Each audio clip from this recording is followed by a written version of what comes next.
Para pag-usapan na nga natin kung magkano nga bang bentahan namin dito sa aming bagong paninda. So ayun na nga mga Mars, ayan, bali hapon na naman, kaya naman ayan na naman yung aking mga customer. Nagbibilihan na naman etong marshmallow or itong ang finger stick with chocolate syrup. So pagtungtong nga ng 4 PM mga Mars, ganitong oras talaga ay marami na nga pong bumibili neto sa amin. Mapunta na nga tayo sa pinaka-topic mga Mars, marami pa rin nagtatanong kung magkano nga ba ang bentahan namin dito. At sa isang order nga, ilang piraso ba ng finger stick or ilang piraso ng marshmallow at ilang piraso naman sa combo.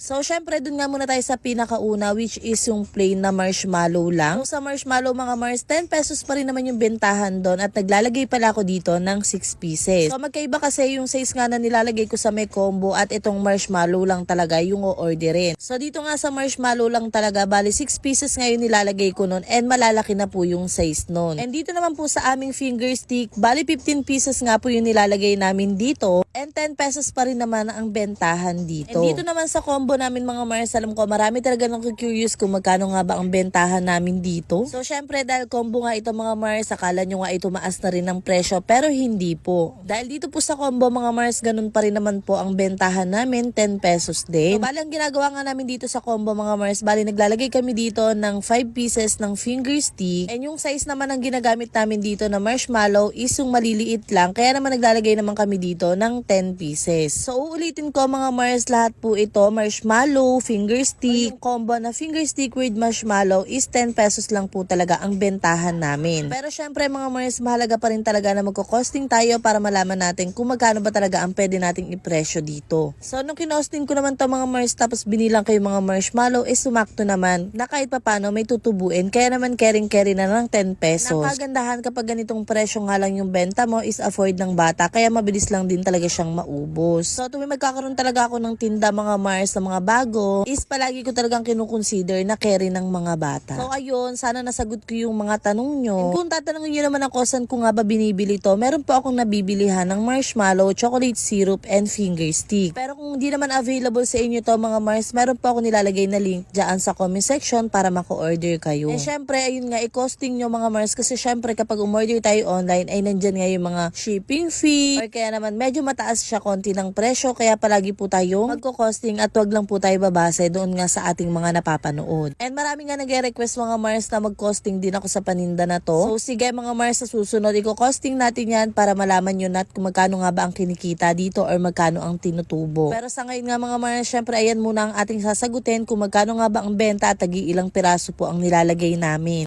So alam ko naman gustong-gusto nyo na rin magkatinda ng ganito dahil talaga namang mabenta nga siya sa mga bata. And wala rin naman talagang problema mga Mars kung susubukan natin magtinda